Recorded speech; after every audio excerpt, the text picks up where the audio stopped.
देखो भैया, ये कहानी उस दौर की है जब कंगारुओं का वर्चस्व संपूर्ण क्रिकेट की धरती में था। उनका अथाह पराक्रम अदम्य साहस की गवाही दे रहा था। पिछले 3 वर्ल्ड कप और वो तीनों वर्ल्ड कप में लगातार अपराजित कंगारू ये ऐतिहासिक आंकड़े बता रहे थे कि उस वक्त धरती पर कंगारुओं की क्या औकात थी। 4 बार की विश्व विजेता टीम 2011 के वर्ल्ड कप में एक बार फिर से रिकी पोंटिंग की अगुवाई में खेल रही थी। एक ऐसा कप्तान जिसकी कप्तानी में कंगारुओं ने कभी पराजय नहीं देखी थी, जो लगातार 24 मैचों में अपराजित था, जिसकी कप्तानी में कंगारुओं ने पिछले 2 वर्ल्ड कप लगातार अपराजित सर्वशक्तिमान होने का वर्ल्ड कप रिकॉर्ड बनाया था। कुछ ऐसे ही हालात और उन परिस्थितियों में उस कप्तान की निगाहें थी। लगातार तीसरी बार तीसरे वर्ल्ड कप पर उस वर्ल्ड कप से वो कप्तान महज 2 कदम दूर था और सामने थे धोनी के धुरंधर। एक ऐसे कप्तान का सामना होने वाला था जिसने 2007 की T20 वर्ल्ड कप अपनी होशियारी के दम पर टीम इंडिया को जिताया था। अहमदाबाद का मोटेरा स्टेडियम उस रात उस तबाही का गवाही बनने वाला था।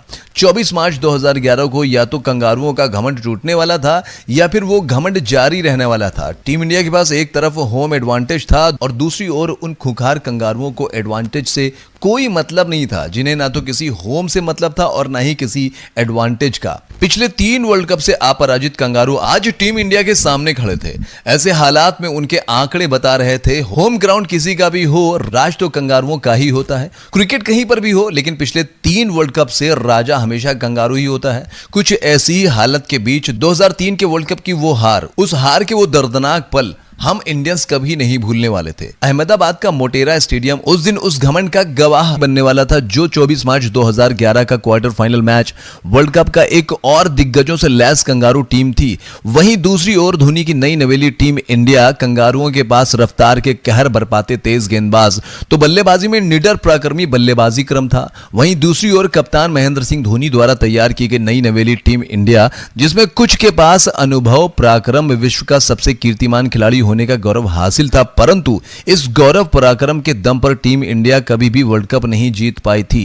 टीम इंडिया के पास एक कलंक था, वहीं कंगारुओं के पास घमंड था। कंगारुओं का वो घमंड जायज था। सिक्का कंगारुओं के पक्ष में गिरता है और कंगारुओं ने पहले बल्लेबाजी करने का निर्णय लिया। कंगारुओं का यह निर्णय टीम इंडिया के लिए उनके जख्मों में एक कलंक का इशारा था। मैच से पहले कहा जाता था टीम इंडिया पिछले 6 बार कंगारुओं के सामने लक्ष्य का पीछा करने उतरा था। जब भी लक्ष्य का पीछा करने का मौका मिला, हर बार टीम इंडिया की शर्मनाक हार हुई थी। अहमदाबाद मोटेरा स्टेडियम यहां कंगारुओं का घमंड जारी रहने वाला था या फिर उस घमंड की परकथा का समापन।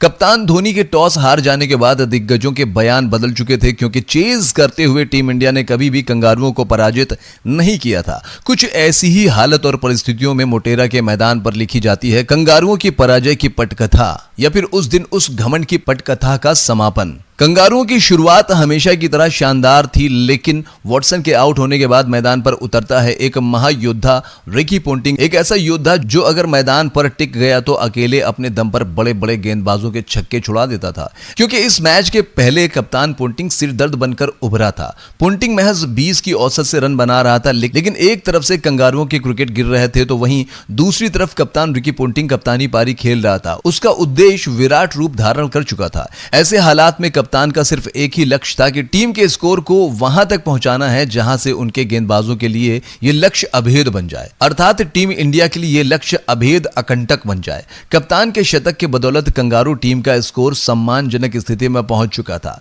कंगारुओं ने टीम इंडिया के सामने 261 रनों का लक्ष्य रखा। जवाब में उतरी इंडियन टीम की ओपनिंग जोड़ी सहवाग और सचिन कुछ खास नहीं कर सके। टीम इंडिया ने 44 रन के स्कोर पर विस्फोटक सहवाग को खो दिया। इसके बाद गंभीर और सचिन ने टीम को संभालने का प्रयास किया, लेकिन तभी शॉन टेट की गेंद पर क्रिकेट के भगवान सचिन वापस पवेलियन लौट जाते हैं। ओपनर खोने के बाद 167 रनों तक गंभीर और कोहली को भी टीम इंडिया खो चुकी थी। ओपनर खोने के बाद 67 रनों तक गंभीर और कोहली को भी टीम इंडिया खो चुकी थी।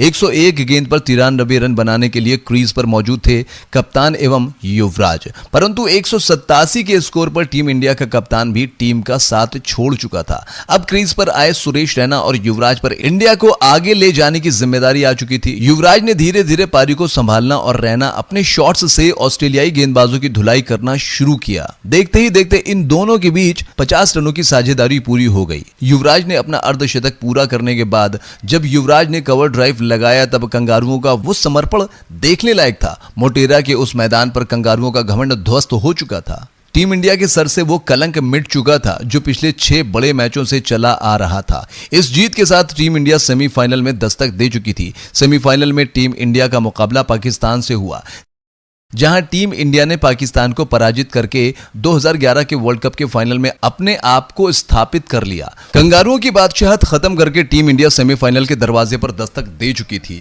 कप्तान महेंद्र सिंह धोनी की अगुवाई वाली टीम इंडिया 28 साल के बाद उस सूखे को खत्म करने से महज 2 कदम दूर थी। ऐसे में विश्व विजय के इरादे को लेकर चल रही टीम इंडिया के सामने था हमारा पड़ोसी पाकिस्तान। पाकिस्तान अपने ग्रुप स्टेज में सबसे ऊपर था। उन्हें भी उन कंगारुओं को पराजित करने का घमंड था। कंगारुओं को पराजित कर पाकिस्तान विश्व क्रिकेट में अपना वर्चस्व स्थापित कर चुका था और उसके इस घमंड की वजह से पाकिस्तान के सईद अजमल, शाहिद अफरीदी, कामरान अकमल, मिसबाह उल हक, वहाब रियाज, ये वो नाम हैं जो विरोधियों के हालत गंभीर करने में माहिर थे। ऐसे हालत में पाकिस्तान टीम से वर्ल्ड कप के हर उस मैच का बदला लेना चाहता था जो कई वर्षों से झेलते आ रहे। पाकिस्तान अभी भी वर्ल्ड कप में भारत से पहली जीत के लिए तरस रहा था। ऐसे में 2004 की वो हार, 2007 में बॉल आउट का मैच, 2007 के वर्ल्ड कप में मिसबाह का वो शॉट पाकिस्तान के जख्मों में नमक का काम कर रहा था। ये सभी हारें पाकिस्तान के लिए बेहद दर्दनाक थी। ये सभी हार पाकिस्तान के लिए बेहद दर्दनाक थी। इन हारों से पाकिस्तान अंदर ही अंदर दहल रहा था। ऐसे में सेमीफाइनल की ये भिड़ंत आग में घी का काम कर रही थी। ये मैच 2 देशों के बीच में सिर्फ मैच नहीं था, बल्कि दोनों देशों का वर्चस्व था। वर्चस्व की लड़ाई में ये मुकाबला नहीं, महामुकाबला होने वाला था। दूसरी तरफ टीम इंडिया भी कंगारुओं को धूल चटाकर सेमीफाइनल तक का सफर तय कर चुकी थी। ऐसे हालात में टीम इंडिया भी अपने स्वाभिमान की लड़ाई लड़ने के लिए तैयार थी। पाक के पास घमंड था तो टीम इंडिया के पास आत्मविश्वास, पाक के पास अपना अति उत्साह था तो टीम इंडिया के पास धोनी की चालाकी थी। पाक के पास शाहिद अफरीदी था तो टीम इंडिया के पास कप्तान महेंद्र सिंह धोनी था। पाक के पास उस टाइम का सर्वश्रेष्ठ स्पिनर था तो भारत के पास क्रिकेट का भगवान। कहा जाता है कि क्रिकेट की दुनिया के उस वक्त सबके वार के सामने भगवान का एक प्रहार काफी था और भगवान के उसी प्रहार से पूरा पाकिस्तान कांप रहा था। 30 मार्च 2011 क्रिकेट की दुनिया में एक नई पटकथा लिखी जाने वाली थी। मैदान पर सिक्का उछाला जाता है, सिक्का धोनी के पक्ष में गिरता है। टॉस जीतकर कप्तान धोनी पहले बल्लेबाजी करने का निर्णय लेते हैं। टीम इंडिया की तरफ से शुरुआत करने आए मास्टर ब्लास्टर सचिन तेंदुलकर और विस्फोटक वीरेंद्र सहवाग। दोनों ने टूर्नामेंट में बेहतरीन शुरुआत की और शुरुआत से पाकिस्तानी गेंदबाजों को रिमांड पर लेते हुए पहले 6 ओवर में 48 रन ठोक डाले, परंतु सहवाग का यह अंदाज ज्यादा देर तक चल न सका और वहाब रियाज ने अपने स्विंग में फंसा लिया। ऐसे हालात में मैदान पर थे सचिन और गौतम गंभीर, जिन्होंने इस टूर्नामेंट में टीम इंडिया की ओर से सबसे अच्छी बल्लेबाजी की थी। परंतु 10वें ओवर में सईद अजमल की एक डिलीवरी जिसने क्रिकेट के भगवान यानी कि सचिन को एलबीडब्ल्यू आउट कर दिया। क्रिकेट के भगवान सचिन तेंदुलकर के आउट होने की खुशी संपूर्ण पाकिस्तान में थी। अब पाकिस्तान खुश था कि क्रिकेट का भगवान अब आउट हो चुका है, परंतु यह खुशी पाकिस्तान को नसीब नहीं हुई। अंपायर के उस डिसीजन पर क्रिकेट के भगवान ने डीआरएस लिया। डीआरएस के डिसीजन से पूरे पाकिस्तान में मातम था। पाकिस्तान की खुशी एक झटके में तबाह हो चुकी थी, लेकिन किसको पता था कि ऐसे झटके इस पूरे मैच में पाकिस्तान को और लगने वाले थे। ठीक अगली ही बॉल पर सईद अजमल ने सचिन तेंदुलकर के खिलाफ स्टंप आउट की अपील की और एक बार फिर से डीआरएस लिया जाता है। पाकिस्तान के साथ फिर वही हुआ जो पिछली बार हुआ था। पूरा पाकिस्तान क्रिकेट के भगवान को पवेलियन भेजना चाहता था, परंतु ऐसा हो ना सका और 2 ओवर के बाद शाहिद अफरीदी की गेंद पर सईद अजमल ने क्रिकेट के भगवान का कैच छोड़ दिया। इस कैच का टपकना पाकिस्तान के लिए जले पर नमक बन चुका था। उसके बाद सचिन और गंभीर ने संभल कर खेलना प्रारंभ किया। 18 ओवर तक टीम इंडिया के स्कोर को 116 रनों तक पहुंचा दिया, परंतु एक बड़े शॉट की खोज में गौतम गंभीर अपना विकेट खो चुके थे। टीम इंडिया का स्कोर अब 118 रन पर 2 विकेट हो चुका था। एक बार फिर से भगवान को शाहिद अफरीदी की गेंद पर जीवन दान मिलता है। एक बार फिर से यूनुस खान ने कैच को टपका दिया। मैदान पर आए कोहली 141 के कुल स्कोर पर वहाब रियाज का शिकार बने। टीम इंडिया को सबसे बड़ा झटका तब लगता है जब इंडिया के युवा युवराज बिना खाता खोले वहाब रियाज का शिकार बन चुके थे। 187 के स्कोर पर सचिन को फिर से जीवन दान मिलता है। 50 ओवर का खेल खत्म होने तक टीम इंडिया ने 260 रन बना लिए थे। अब पाकिस्तान की ओर से शुरुआत करने आते हैं कामरान अकमल और मोहम्मद हाफिज। दोनों ने मिलकर 8 ओवर तक 42 रन जोड़ डाले। जहीर खान और मुनाफ पटेल ने भारत को बढ़िया शुरुआत दिलाई। गेंदबाजी करने आए युवराज ने एक ही ओवर में 2 विकेट निकालकर पाकिस्तान को गहरे संकट में डाल देते हैं। पाकिस्तान और इंडिया के बीच जद्दोजहद जारी थी। तब जब पाकिस्तान को सिर्फ 33 रनों की जरूरत थी, परंतु उनके हाथ में केवल एक विकेट था। अंततः मिसबाह के रूप में आखिरी विकेट गिरते ही एक बार फिर से पाकिस्तान का घमंड टीम इंडिया ने चकनाचूर कर दिया। टीम इंडिया अब फाइनल में दस्तक दे चुकी थी। फाइनल मैच में टीम इंडिया का सामना श्रीलंका से होना था। संगकारा, जयवर्धने, तिलक रत्ने, दिलशान, लसित मलिंगा, मुरलीधरन जैसे दिग्गजों से लैस ये टीम विश्व कप के इस बड़े मंच पर किसी भी टीम के मंसूबों पर पानी फेरने की ताकत रखती थी। ऐसी हालत में जब टीम इंडिया का सामना श्रीलंका से होने वाला था तो क्रिकेट पंडितों के बीच एक अलग ही वार का प्रहार प्रारंभ हो चुका था। एक अलग प्रकार की बयानबाजी चल रही थी। कोई कुछ अलग कह रहा था, कोई कुछ अलग कह रहा था। टीम इंडिया 28 साल के सूखे को खत्म करना चाहती थी तो क्रिकेट का भगवान सचिन तेंदुलकर एक विश्व कप जीतना चाहता था। सचिन ने कहा, बस मुझे और क्रिकेट नहीं खेलना है, मुझे रिटायर्ड होना है। नेक्स्ट वर्ल्ड कप इंडिया में हो रहा है, वानखेड़े स्टेडियम में फाइनल है। इमेजिन, हमारे हाथ में वर्ल्ड कप की ट्रॉफी होगी। करोड़ों हिंदुस्तानी एक साथ दिल खोल करके हिंदुस्तान का परचम लहराना चाहते थे। संपूर्ण भारत एक साथ एक ही मंच पर जयकारा लगाना चाहता था। अपने इस सपने को जीने के लिए भारत ने पिछले 28 सालों का इंतजार किया था। इतने सालों में वो सब सालों बाद अब भारत के समक्ष था। मैच के पहले संपूर्ण भारत की आंखें नम थी क्योंकि यह मैच दुनिया के लिए फाइनल था, परंतु संपूर्ण भारत के लिए वो मैच सब्र का एक बांध था। दशकों से चली आ रही वो तपस्या थी, वो पल था जिसके लिए संपूर्ण भारत 2003-2007 जैसे कई साल देखे थे। वानखेड़ी की वो बत्तियां बता रही थी कि ये प्रतीक्षा, ये इंतजार, ये दिन का नहीं, कई सदियों का था। कहते हैं कि जब नरगिस अपनी बेनूरी पर बेहद रो लेती है तो पैदा होता है चमकता हुआ दीदावर। वही चमकता हुआ दीदावर था संपूर्ण भारत के लिए वो कप्तान महेंद्र सिंह धोनी। 2 अप्रैल 2011 वानखेड़े का वो मैदान, और उसी मैदान पर थे 2 सर्वश्रेष्ठ कप्तान। एक आज विजेता बनने वाला था और दूसरा उसी विश्व कप का उपविजेता। दोनों के बीच मैदान में सिक्का उछाला जाता है, परंतु कंफ्यूजन के बीच में उस सिक्के को दोबारा उछाला जाता है। ये सिक्का कुमार संगकारा के पक्ष में गिरा और टॉस जीतकर पहले बल्लेबाजी करने का निर्णय लिया। श्रीलंका की तरफ से शुरुआत करने आते हैं तिलक रत्ने, दिलशान और उपुल थुरंगा। दोनों की बल्लेबाजी देखकर ऐसा लग रहा था कि श्रीलंका का ये दांव श्रीलंका पर उल्टा पड़ गया, क्योंकि ये दोनों बल्लेबाज शुरुआती 5 ओवर में 9 रन बना पाते हैं, जिसका दबाव उपुल थुरंगा पर साफ नजर आ रहा था। इसी का फायदा जहीर खान ने उठाया और अपने स्विंग से श्रीलंका के ओपनर थरंगा को अपना शिकार बना लिया था। थरंगा अब जहीर खान का शिकार बन चुके थे और पावर प्ले भी खत्म हो चुका था। पूरे पावर प्ले में श्रीलंका ने सिर्फ 31 रन बनाए। अभी तक ये मैच पूरी तरह टीम इंडिया के कंट्रोल में था, लेकिन संगकारा और दिलशान का शॉट दिखा रहा था मैच टीम इंडिया की गिरफ्त से दूर जा रहा था। दोनों ने मिलकर पहले श्रीलंका का स्कोर 60 तक पहुंचाया, तभी हरभजन सिंह ने दूसरे ओपनर दिलशान को अपने फिरकी में फंसा लिया और अब श्रीलंका का स्कोर 60 रनों पर 2 विकेट हो चुका था। ऐसे हालात में टीम इंडिया की मुश्किलें आसान होती दिख रही थी, परंतु उसी वक्त एंट्री होती है दुनिया की सर्वश्रेष्ठ बल्लेबाज महिला जयवर्धने की। ऐसे हालात में टीम इंडिया की मुश्किलें बढ़ने वाली थी और इन मुश्किलों की वजह थी श्रीलंका के ये दोनों बल्लेबाज। ये कुछ ऐसे बल्लेबाज थे जिनके सामने दुनिया के बड़े से बड़े गेंदबाज पानी मांगते थे। दोनों ने पहले समझदारी का परिचय देते हुए श्रीलंका की पारी को आगे बढ़ाया। श्रीलंका का स्कोर अब 130 रन पहुंच चुका था। दोनों बल्लेबाज अब पूरी तरह सेट हो चुके थे। दिग्गजों को अब इस बात का एहसास हो चुका था कि अगर ये दोनों बल्लेबाज इस कदर खेलते रहे तो ये वर्ल्ड कप किसी भी हालत में भारत के पास नहीं जाने वाला था। ऐसे हालात में टीम इंडिया के कप्तान ने उस इंसान को याद किया जिसने बल्ला पकड़ा तो बल्ले से और बॉल पकड़ा तो बॉल से टीम इंडिया के संकट मोचन बनकर टीम इंडिया को हर संकट से बाहर निकाल लाता था। हर वक्त हर मुश्किल में संकट मोचन बनकर अपने बल्ले, अपने गेंद से जौहर दिखाया था। उस इंसान ने आक्रमण में आते ही सबसे पहले श्रीलंका के कप्तान कुमार संगकारा को अपना शिकार बनाया। संगकारा की पारी पर अब विराम लग चुका था, लेकिन जयवर्धने अभी भी वानखेड़े के मैदान पर एक महारथी की तरह टिका हुआ था। श्रीलंका लगातार अपने एक के बाद एक विकेट खो रही थी। वहीं दूसरी तरफ जयवर्धने श्रीलंका के लिए एक स्तंभ बन चुका था। पहले जयवर्धने का अर्धशतक आता है, फिर शतक, जो श्रीलंका मुश्किल से 200 रन पार करने वाली थी। उसी श्रीलंका का स्कोर अब 45 ओवर में 200 के पार पहुंच चुका था। ऐसे में श्रीलंका के 5 ओवर का खेल बाकी था और जयवर्धने का वो तूफान प्रारंभ हो चुका था। इंडिया के गेंदबाज जयवर्धने को आउट करने में नाकामयाब रहे। ऐसे में लास्ट 5 ओवर में जयवर्धने हर्षवर्धन ने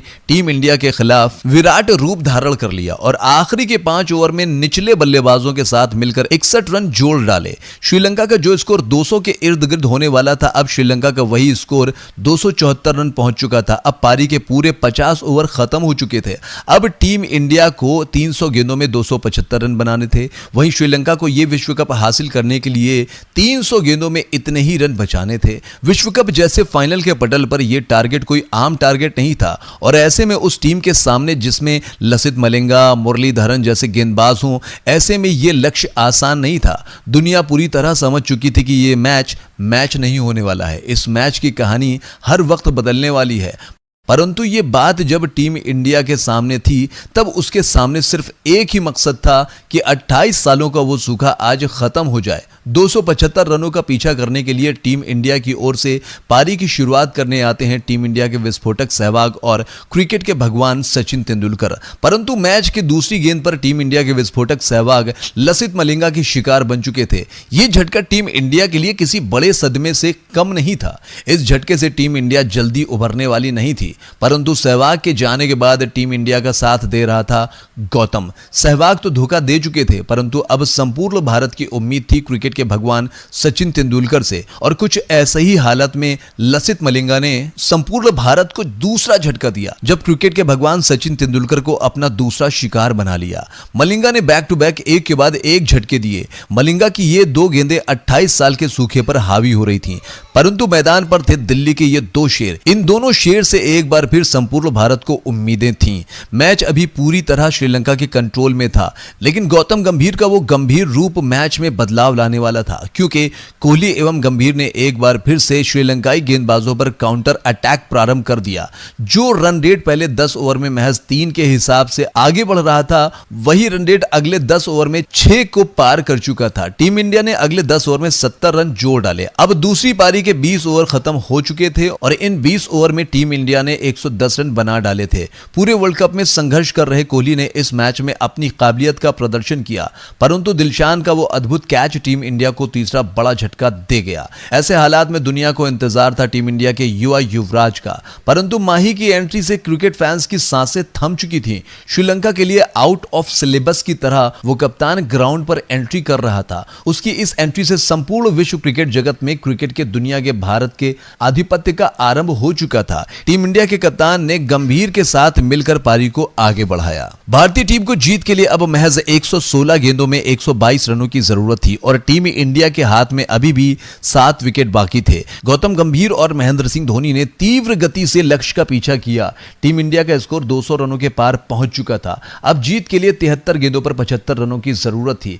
गौतम गंभीर धीरे धीरे अपने शतक की तरफ बढ़ रहे थे। महेंद्र सिंह धोनी का अर्धशतक पूरा हो चुका था। टीम इंडिया को विश्व विजेता बनने के लिए 52 गेंदों में 53 रनों की जरूरत थी। तभी कुलशेखरा का वो वार गौतम गंभीर के सपनों पर हावी हो गया।